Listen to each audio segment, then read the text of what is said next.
राजकीय महाविद्यालय सुमेरपुर के यूट्यूब चैनल पर सभी का स्वागत, अभिनंदन। इतिहास के जानकारों को, इतिहास के रुचिकरों को सभी का स्वागत करती हूँ। मैं सीमा चारण, इतिहास की सहायक आचार्य।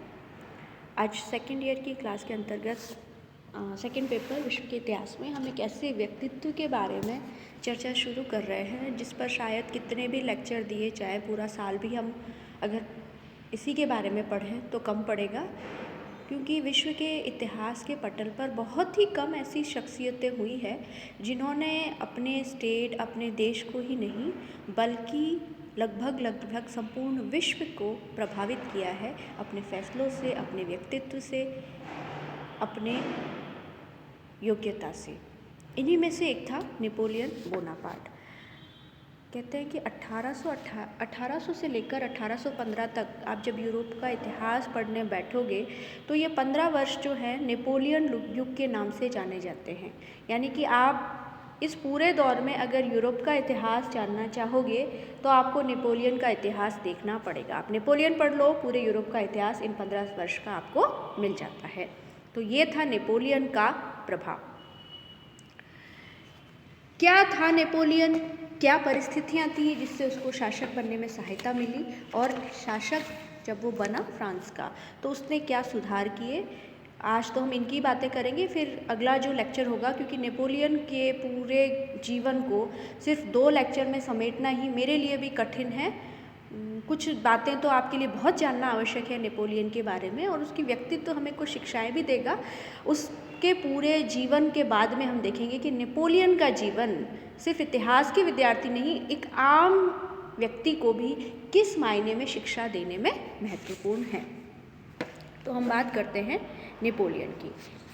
नेपोलियन का जन्म हुआ 15 अगस्त 1769 को कॉर्सिका टापू में। उसके पिता का नाम था कार्लो बोनापार्ट, जो कि एक उत्साही व्यक्ति था। बेसिकली कॉर्सिका जो द्वीप था वो इटली के प्रभुत्व में था पहले, लेकिन फ्रांस ने उसे खरीद लिया। ये कॉर्सिका वासी स्वीकार करने को तैयार नहीं थे और इस कारण फ्रांस के विरुद्ध यहाँ असंतोष था। रूसो ने लिखा भी है कि ये छोटा सा द्वीप जो है किसी दिन पूरे यूरोप को अचंभित कर देगा। नेपोलियन ने जो है, कहते हैं कि उनका परिवार कुलीन था, हालांकि साक्ष्य कम है। ये ज़रूर है कि वो गरीब परिवार में पैदा हुआ था। तो एक व्यक्ति जो गरीब परिवार में पैदा हुआ उसका भविष्य आप देख सकते हो कि कैसा हो सकता है।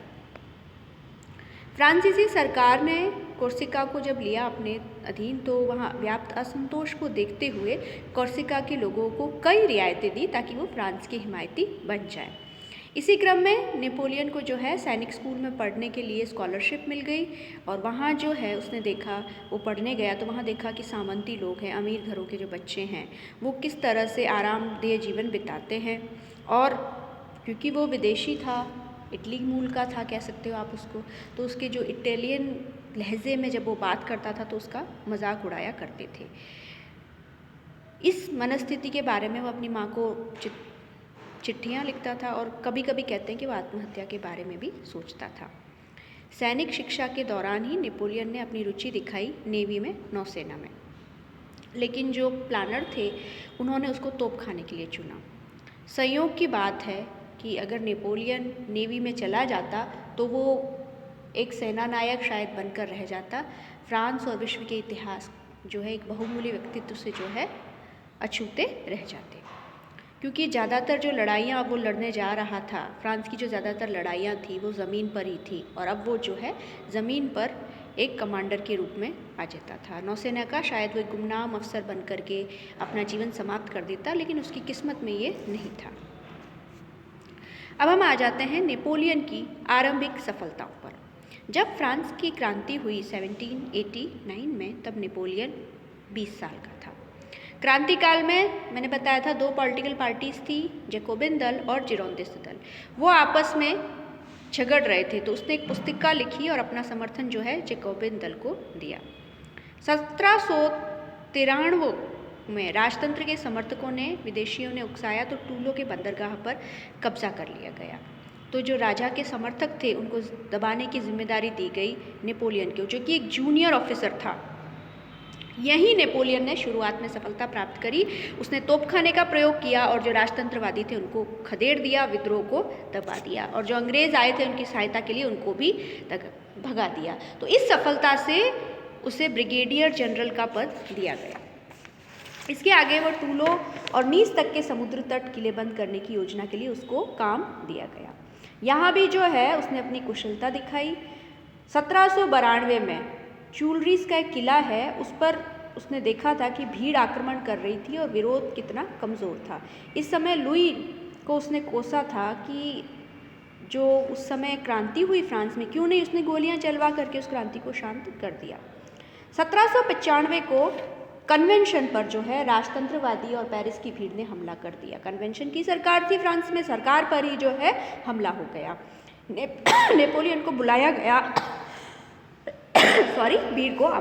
भीड़ को खदेड़ने के लिए। उसने स्वीकार की चुनौती और 2 घंटों के भीतर भीतर सड़कों से भीड़ हटा दी और कन्वेंशन को बचा लिया और सरकार बचा ली। इसी के साथ भीड़ की जो शक्ति थी वो 400 लाशों के साथ में भीड़ की शक्ति को भी उसने दफना दिया। यानी अब फ्रांस में जो है भीड़ तंत्र नहीं चलने वाला था, शक्ति तंत्र चलने वाला था। इसी के कारण नेपोलियन का जो सैनिक अधिनायकवाद है वो प्रारंभ हुआ। अब उसके बाद आ जाते हैं इटली की चढ़ाई पर। ये जो सफलताएं देखी, कैसे उसने भीड़ को खदेड़ा, कन्वेंशन की रक्षा करी, ये तो आंतरिक सेना का इस समय सेनापति था, लेकिन उसकी इच्छा जो थी इटली पर आक्रमण करने की थी। हालांकि पेरिस भी सुरक्षित नहीं था। अब जो है कन्वेंशन की जगह फ्रांस में डायरेक्टरी का शासन आ गया था। डायरेक्टरी के जो सारे डायरेक्टर थे, 5 जो कौंसिल थे, वो चाहते थे कि नेपोलियन जो है वो दूर चला जाए। उसकी जो है लोकप्रियता में वृद्धि होती जा रही थी और उनको लगता था कि ये महत्वाकांक्षी भी है।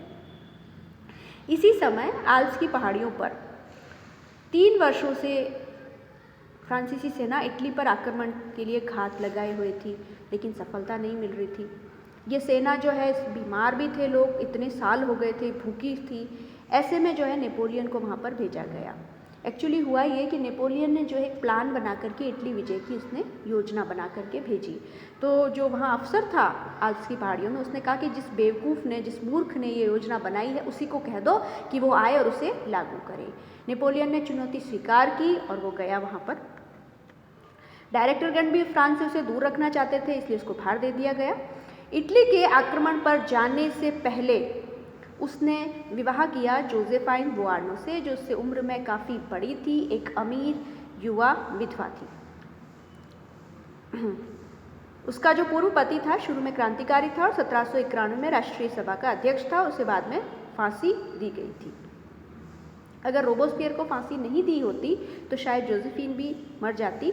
जोसेफिन कुलीन परिवार से थी, फ्रांस के उच्च परिवारों से उसका संपर्क था और इन्हीं संपर्कों का लाभ नेपोलियन उठाना चाहता है। कहते हैं कि डायरेक्टरी के एक डायरेक्टर था बर्रास, उससे जोसेफाइन के अच्छे संबंध थे और इसी कारण नेपोलियन ने जो है इटली अभियान में अपना जो है नेतृत्व इस कारण उसको मिला। इटली अभियान के दौरान ही उसने अपना नेतृत्व क्षमता दिखाई। मैं उसका एक भाषण जो है थोड़ा सा उसका अंश पढ़ती हूँ। वो अपने सैनिकों को कहता है, मैं तुम्हें विश्व के सबसे उर्वर मैदान में ले जाऊंगा, उपजाऊ मैदान में। वहाँ तुम्हें प्रतिष्ठा मिलेगी, धन मिलेगा। युद्ध के दौरान उसने खुद ने जोखिम उठाकर रिवोली और आर्कोला के ऐसे युद्ध जीते जहाँ फ्रांस हार के कगार पर था और इटली के राज्यों को जीतकर उसने वहाँ फ्रांस ही जैसा गणतंत्र स्थापित किया। अब जो है इतने समय तो युद्ध का खर्च सरकार उठा रही थी। अब जिन जिन प्रदेशों को जीता गया था उन प्रदेशों से युद्ध का खर्च उठाया गया। फ्रांस की जनता को बिना आर्थिक बोझ दिए विजय, धन, कलाकृति और उपहार मिलने लगा। जो इटली में पुनर्जागरण के दौरान हमने देखा था, जो पेंटिंग्स थी, जो मूर्तियाँ थी, अद्भुत कलाकृतियाँ थी, वो सभी उठा कर वो फ्रांस भेजने लगा। पोप को पराजित करने के बाद उसने वेटिकन के महल में बहुमूल्य चित्र और मूर्तियां फ्रांस भेज दी और नए गणतंत्र से 6 करोड़ फ्रैंक भी उसने वसूल दिए। अब नेपोलियन अच्छी तरह से समझ गया था कि उसे अब फ्रांस से सेना नहीं मिल सकती है। इसके अलावा नेपोलियन की खुद की सेना में भी असंतोष व्याप्त था। इस समय फ्रांस को एक विजेता की कम और शांति स्थापक की ज़्यादा ज़रूरत थी। डायरेक्टर जो थे वो चुनाव से पहले शांति चाहती थी और वो नेपोलियन जो सफल हो रहा था और उसकी जैसे जैसे सफलता के समाचार फ्रांस में आ रहे थे, उसकी लोकप्रियता में वृद्धि हो रही थी, तो वो डरी हुई थी। उन्हें संदेह था कि कहीं नेपोलियन खुद को इटली का राजा घोषित नहीं कर दे। अक्टूबर 1797 में नेपोलियन ने कैंपो फोर्मिया की संधि की ऑस्ट्रिया के साथ। इससे ऑस्ट्रिया के साथ जो इतने वर्षों से युद्ध चला आ रहा था वो समाप्त हो गया। संधि के अनुसार राइन नदी को फ्रांस की सीमा के रूप में स्वीकार कर लिया गया। ऑस्ट्रिया ने अपने अधीन जो प्रदेश थे, आज का बेल्जियम और नीदरलैंड, फ्रांस को दिया और लोम्बार्डी भी फ्रांस को मिल गया।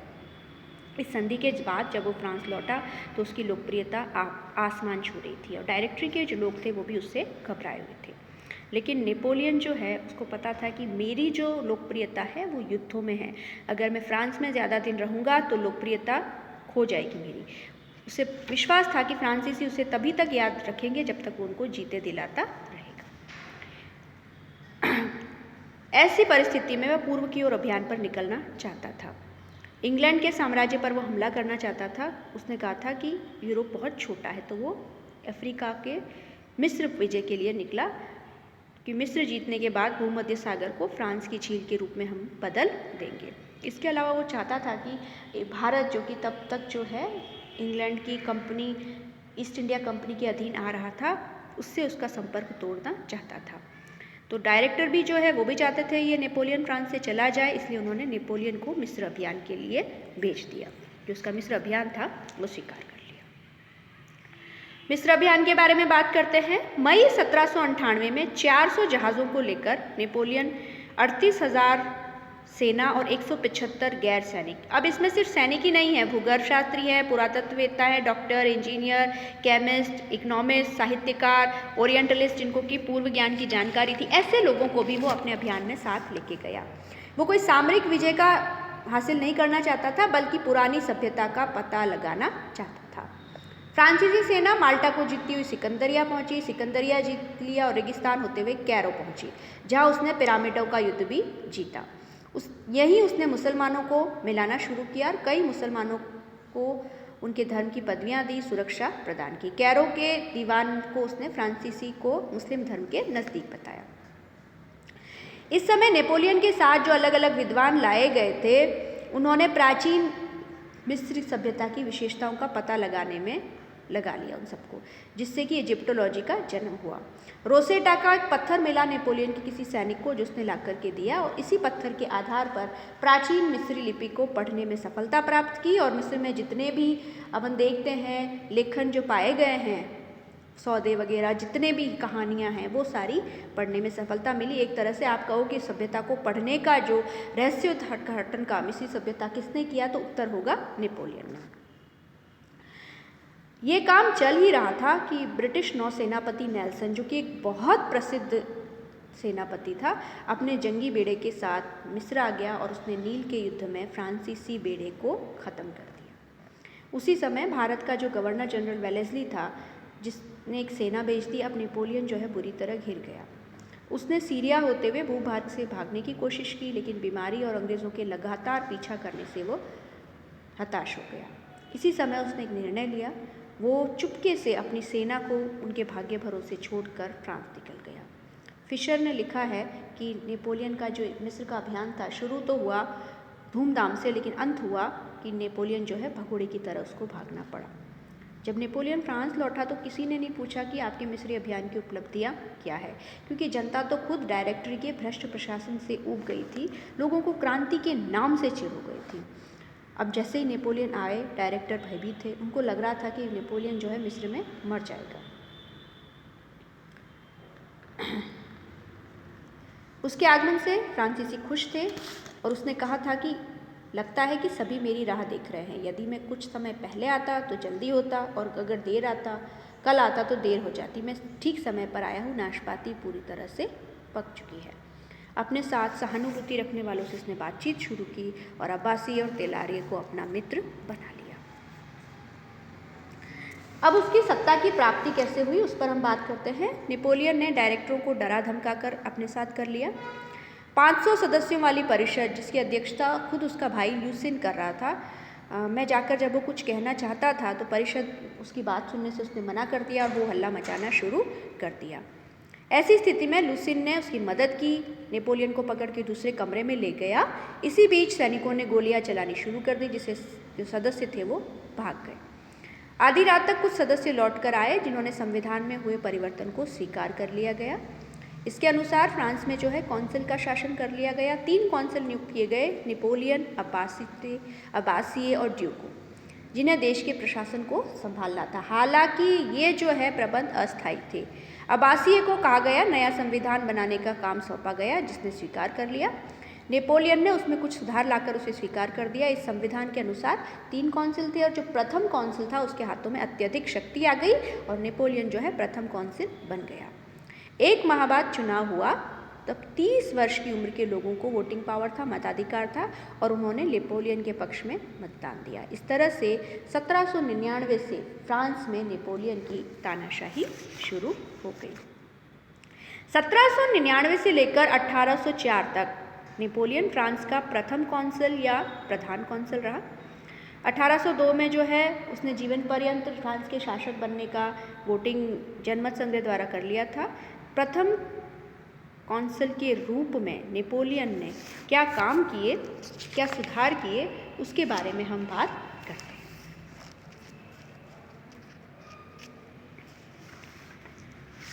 हैं। सबसे पहले तो है आमिया की संधि। फ्रांस के विरुद्ध जो है द्वितीय दलबंदी हो गई थी। पहली तो जब थी शुरुआत में लुई को बचाने के लिए थी, अब नेपोलियन के विरुद्ध थी। इसमें इंग्लैंड, रूस आदि थे। चालाकी से नेपोलियन ने जार को, जो रूस का शासक था, उसको द्वितीय दलबंदी से निकाल दिया। ऑस्ट्रिया को उसने पराजित कर दिया और 1800 ईस्वी में ल्यूनविले की संधि की। इसके बाद में 1797 में कैम्फोर्मिया की संधि से शुरुआत में जो फ्रांस को रियायतें मिली थी और उससे अधिक मान्यता रियायतें ले ली। लेकिन एक इंग्लैंड था जो कि अभी भी विरोध में खड़ा था। उसकी नौसेना इतनी मजबूत थी कि उस नौसेना को नेपोलियन परास्त नहीं कर सकता था। उपनिवेशों से सेना बुलाने में इंग्लैंड को समय लगता और उपनिवेश भी असुरक्षित होते, तो इंग्लैंड भी जो है युद्ध खत्म कर देना चाहता था। ऐसी हालत में 1802 में इंग्लैंड और फ्रांस में आमिया की संधि हुई। इस संधि से फ्रांस और इंग्लैंड, हालांकि आप संधि नहीं इसको युद्ध विराम कह सकते हो, दोनों ही जो है अपनी अपनी शक्ति बढ़ाने में लग गए।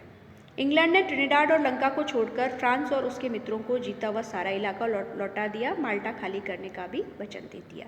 फ्रांस नेपल्स और पोप के क्षेत्रों को खाली करने पर राजी हो गया। इस तरह से 1802 में जो इतना लंबा युद्ध चला आ रहा था इंग्लैंड और फ्रांस में, उसमें एक बार जो है रोक लग गई। अब आ रहा है संविधान निर्माण। प्रथम कौंसिल बनने के बाद नेपोलियन ने फ्रांस में एक नए संविधान का निर्माण किया। इस संविधान के अनुसार राज्य के हाथों में सर्वोच्च शक्ति केंद्रित कर दी गई। कार्यपालिका की शक्ति मैंने बताया 3 कौंसिल थे, उसमें भी प्रधान कौंसिल जो था वो खुद बना। कौंसिलों का कार्यावधि थी 10 वर्ष के लिए, पर यह अवधि खत्म होने के बाद वोटिंग के द्वारा वो चाहे तो पुनः चुने जा सकते हैं। प्रधान कौंसिल को सबसे अधिक अधिकार थे। शासन के महत्वपूर्ण पदों पर नियुक्ति का पूर्ण अधिकार उसे प्राप्त था। राष्ट्र की विदेश नीति का संचालक, निर्णायक, युद्ध की घोषणा करना, स्थगित करना, बंद करना, अलग अलग राज्यों से संधि करना, ये सारे काम उसे ही करने थे। सच्चे अर्थ में संविधान ने गणतंत्र का गला घोट दिया और प्रधान कौंसिल की शासन में सर्वोच्चता कायम कर दी। अब आ रहे हैं हम प्रशासनिक सुधार पर। नेपोलियन जो है एक केंद्रीय शासन जो कि चुस्त हो उसमें विश्वास करता था। इस कारण स्थानीय संस्थाओं को पूरी तरह से उसने केंद्रीय सरकार के अधीन कर दिया गया। स्थानीय शासन को समाप्त करके उसने प्रांतों में प्रीफेक्टों और सहायक प्रीफेक्टों की नियुक्ति करी। शहरों के मेयर और पुलिस के प्रधान कर्मचारी भी अब केंद्र द्वारा नियुक्त किए जाने लगे। इस प्रकार फ्रांस की क्रांति जिस आदर्श के लिए हुई थी, यानी शक्ति का विकेंद्रीकरण था, वो चाहते थे कि शक्तियों का पृथक्करण हो, वो खत्म हो गया, सफल नहीं हो सका।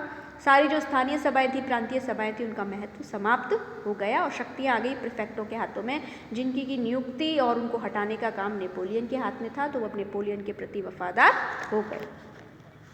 धार्मिक सुधार पर हम आ जाते हैं। मैंने बताया था फ्रांस की क्रांति के दौरान कि जिन पादरियों ने फ्रांस के नए संविधान पर हस्ताक्षर किए वो तो फ्रांस के प्रति वफादार थे और जिन्होंने नहीं किए वो पोप के प्रति वफादार रहे और वो गाँव में चले गए, जनता को जो है भड़काने का काम उन्होंने किया। हालांकि तब तक फ्रांस पर धर्म का काफ़ी प्रभाव था। इस कारण सरकार और आम जनता के मामले में तनाव आया, तो नेपोलियन ने इसको ख़त्म करने के लिए प्रयास किया। 1801 में पोप के साथ उसने समझौता किया, जिसको कि कॉनकॉर्डेट के नाम से जाना जाता है। पुनः दोहरा रही हूँ, इसको लिख लीजिए।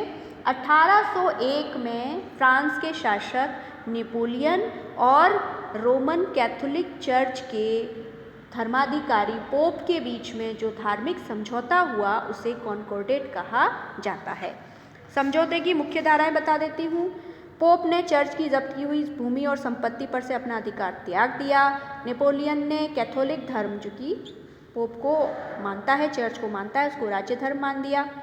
पादरियों को जो है सरकारी कोष से वेतन देना निश्चित किया गया। साथ ही ये निश्चित किया गया कि फ्रांस की सरकार जिन व्यक्तियों को भेजेगी नाम, उनमें से किसी की पादरियों की नियुक्ति पोप द्वारा की जाएगी और वे जो पादरी बनेंगे वो देशभक्ति की भी शपथ लेंगे। इसके अलावा उसने क्रांति के दौरान बंदी बनाए गए अपराधियों को मुक्त कर दिया और देश छोड़कर जो भाग गए थे पादरी, उनको वापस आने की अनुमति दे दी और अपनी जनता में जो भी अपना धर्म मानना चाहें उसकी मानने की छूट उसने प्रदान की।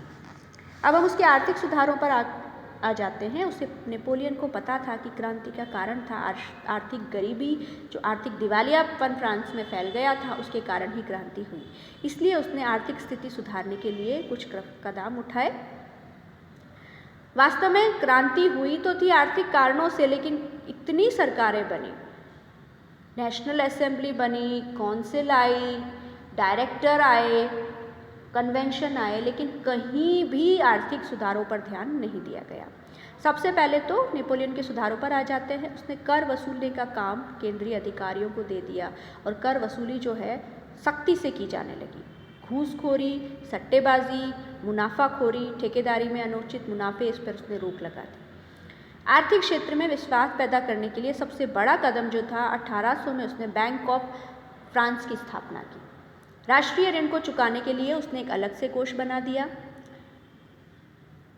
फ्रांस में व्यापार की उन्नति के लिए उसने देश भर में 35 सड़कें बनवाई और आर्थिक और सैनिक दृष्टिकोण से दोनों से इन सड़कों का महत्व था। अलग अलग व्यवसायों की प्रगति के लिए उसने राज्य में यांत्रिक शिक्षा, मैकेनिकल जो एजुकेशन है, उसकी व्यवस्था की। कई इंस्टीट्यूट खोले। जहाँ अच्छा उत्पादन होता था उनको इनाम दिया जाने लगा। प्रदर्शनियाँ लगाई जाती थी नई नई मशीनों की, जो नए नए प्रोडक्ट्स बन रहे हैं उनकी। सड़कों और गलियों का निर्माण कार्य शुरू करके बेकारी दूर करने की कोशिश की। देश के बंदरगाह उसने बढ़ाए और लोगों को रोजगार कराया। और सबसे जो फ़ायदा मिला, जो युद्ध के दौरान वो बहुमूल्य वस्तुएं भेजा करता था, जिससे कि फ्रांस की अर्थव्यवस्था लाभान्वित होने लगी। इन सुधारों से फ्रांस जो है आर्थिक मार्ग पर प्रगति की ओर बढ़ा। अब उसकी विधि संहिता का, कोड का निर्माण, दंड संहिता का निर्माण नेपोलियन का सबसे महत्वपूर्ण काम था। विधि संहिता का निर्माण, उसके लिए उसने 4 वकीलों का कमीशन बनाया और इनने पूरे कानूनों का संग्रह करके एक व्यवस्थित कोड का निर्माण किया, जिसे नेपोलियन कोड के नाम से जाना जाता है। इस कोड के द्वारा नेपोलियन ने कॉमन सिस्टम ऑफ लॉ की स्थापना की। स्पष्ट, क्रमबद्ध और व्यवस्थित था। न्याय संबंधी सभी काम जल्दी, कम खर्चे में और न्यायोचित ढंग पर होने लगे और सब पर कानून का अंकुश बराबर हो गया। ऊंच नीच और असमानता समाप्त हो गई। इन्हीं सब कारणों से नेपोलियन को सेकंड जस्टिनियन या दूसरा जस्टिनियन, इसकी उपाधि भी दी जाती है। उसने औरतों को पुरुषों के समकक्ष बनाया, दास प्रथा का उन्मूलन किया, सामाजिक और आर्थिक समानता को एक करने का प्रयास किया। फिर भी स्वतंत्रता का पवित्र अधिकार वो नेपोलियन की प्रकृति से मेल कैसे खा सकता था। उसकी विधि संहिता में नागरिकों को गैर कानूनी कार्रवाई से रक्षा देने के लिए बंदी उपस्थापक अधिनियम जैसी कोई व्यवस्था नहीं थी, न ही शीघ्र न्याय दिलाने की व्यवस्था नहीं थी। उसके काल में पुलिस शक्तिशाली हो गई थी, वो कभी भी छापा मार सकती थी और उस व्यक्ति के कागज़, जिस पर के अगर छापा मारा गया है, कागज़ जब्त करके उसको अनिश्चित काल तक कारावास में रख सकती थी। राजकीय कारागारों की व्यवस्था हुई और राजकीय अपराधियों को, जो लैटरी कैचेट के द्वारा बंदी बनाते थे, वो वापस से कायम हुई। साथ ही साथ नेपोलियन के कानूनों ने फ्रांसीसी नागरिकों की संपत्ति की रक्षा की। उसकी विधि संहिता ने निजी संपत्ति के सिद्धांत को दृढ़ किया। औद्योगिक विकास की तरफ उसने ध्यान दिया। धार्मिक संस्थाओं पर भूमि खरीदने के बाद में कंट्रोल लगाया। नेपोलियन की अगर विधि संहिता का मूल्यांकन करें तो ये मध्यम वर्ग या उच्च वर्ग के हितों की रक्षा के लिए ज़्यादा थी। भूमि संबंधी अधिकारों को मजबूत बनाया गया, व्यक्तिगत संपत्ति को अधिकार मान लिया गया, ट्रेड यूनियन बनाना जो है, मजदूर अपनी यूनियन अगर बनाना चाहे तो अपराध माना गया। मुकदमे की स्थिति में मजदूर की दलीलों की अपेक्षा मालिकों की दलील जो है कोर्ट ज़्यादा माना करते थे। इस प्रकार बुजुर्गा वर्ग अपने हितों की रक्षा करने में सफल हुआ और नेपोलियन जो क्रांति का पुत्र था उसने बुजुर्गा वर्गों की हितों की रक्षा के लिए हर संभव प्रयास किए। फिर भी इन सब कमियों के बावजूद नेपोलियन की विधि संहिता उसकी वास्तविक देन है। नेपोलियन की विधि संहिता फ्रांस के लिए ही नहीं बल्कि पूरे यूरोप के और विश्व के लिए अनुकरणीय हुई और इनका जो है आज तक सिविल मैरिज एक्ट जो है फ्रांस में आज भी जब विवाह होते हैं तो नेपोलियन की विधि संहिता के अनुसार ही दूल्हे दुल्हन को उस सिविल मैरिज एक्ट पर हस्ताक्षर करने पड़ते हैं। अब आ रहे हैं शिक्षा संबंधी सुधार। नेपोलियन जो है शिक्षा के महत्व से भली भांति परिचित था। उसने प्रत्येक प्रांत या कम्यून और जिले में राजकीय प्रारंभिक विद्यालय स्थापित किए, बड़े बड़े शहरों में हाई स्कूल बनाए, अध्यापकों की टीचिंग के लिए टीचर ट्रेनिंग कॉलेज खोला। पेरिस में एक यूनिवर्सिटी बनाई गई जिसमें लैटिन, फ्रेंच, साइंस, मैथ्स आदि अलग अलग सब्जेक्ट और अलग अलग भाषाओं की शिक्षा दी जाने लगी। देश के सभी हाई स्कूलों को यूनिवर्सिटी के साथ जोड़ दिया गया और पूरे स्कूल में राष्ट्रप्रेम और देशभक्ति की शिक्षा अनिवार्य कर दी। इसके अलावा पेरिस की शोभा वृद्धि। नेपोलियन ने फ्रांसीसियों की भावना को शांत करने के लिए अहम जो था उनमें पेरिस को सुंदर नगरी बनाया। उसने बड़े बड़े राजमार्ग बनाए जिसके चारों तरफ घने घने पेड़ थे। वर्साय और टूलरीज के जो पहले से महल बने थे उनको और आकर्षक बनाया। लूब्रे के जो म्यूज़ियम है उसमें मैंने बताया इटली, रोम, स्पेन, बेल्जियम जो देश जीते थे वहाँ से जो महंगी महंगी बहुमूल्य कलात्मक वस्तुएं थी वो लेके आया। रैम्बुले, सेंट क्लाउड और फॉन्टेनब्यूल के महलों में को भी वर्साय की तरह सुख सुविधाओं से, साधनों से परिपूर्ण कर सुंदर बनाया गया। इस तरह से थोड़ी बहुत बेरोजगारी भी दूर हुई है। फ्रांसीसियों में जो है आत्मगौरव की भावना भी उसने लाई। अब एक और मैं नाम लेना चाहूँगी, लीजियन ऑफ ऑनर, जो कि उसकी लास्ट उपलब्धियों में से है। फ्रांसीसी क्रांति के दौरान जो सारी उपाधियाँ हैं वो समाप्त कर दी गई। तो उसने कहा कि जिन लोगों की प्रतिभा की बदौलत देश का पूरी दुनिया में नाम होता है उनको ज़रूर प्रोत्साहन दिया जाना चाहिए। इस उद्देश्य से उसने लीजियन ऑफ ऑनर की प्रथा चलाई। ये पुरानी उपाधियों से भिन्न थी। पुरानी उपाधियाँ तो जिस परिवार में पैदा होते थे उसी आधार पर मिलती थी। ये जो नई उपाधि है लीजियन ऑफ ऑनर प्रतिभा के आधार पर मिलती थी। इसके कारण लोगों में एक प्रेरणा हुई कि हम भी अपनी प्रतिभा बढ़ाएं इतनी कि हम लीजियन ऑफ ऑनर तक पहुँचें। इस तरह से प्रथम कौंसल के रूप में उसने कई संस्थागत सुधार किए जो कि फ्रांस की तरक्की में सहायक होते हैं। इसीलिए कई लोग कहते हैं कि नेपोलियन के रचनात्मक कार्य उसकी विजयों से महत्वपूर्ण थे। उसने फ्रांस को अनुशासित किया, शांति व्यवस्था कायम की, जनजीवन की संपत्ति की सुरक्षा की, सृजनात्मक कार्य किए, जो मेधावी लोग थे उनके लिए ऊंचे ऊंचे पदों पर आने का मार्ग उसने खोला, सबके लिए सामाजिक और शैक्षणिक पदों का अवसर मिला। स्कूलों में ही अच्छे नागरिक बनने और अच्छे सैनिक बनने की शिक्षा दी जाने लगी। वैज्ञानिक और तकनीकी शिक्षा पर बल दिया। इस तरह से हम देखते हैं कि नेपोलियन जो है पूरी दुनिया का आधुनिक प्रशासन था। उसने अपने समय और उन शक्तियों को पहचाना जिसने यूरोप को जकड़ रखा था और उसको विकसित होने नहीं दे रही थी, और उनको जो है उन शक्तियों को दबाकर फ्रांस ही नहीं बल्कि पूरे यूरोप के विकास की ओर अग्रसर होने के मार्ग उसने खोले। तो ये तो थी नेपोलियन, उसका आरंभिक जीवन, उसके शुरुआती अभियान और सत्ता प्राप्ति और प्रथम कौंसिल के रूप में उसके द्वारा किए गए सुधार। अब हम जो है अगला जब भी नेपोलियन का लेंगे तो उसका सम्राट बनना, इंग्लैंड के साथ उसका ट्रेड वॉर और उसके पतन के बारे में हम बात करेंगे। धन्यवाद।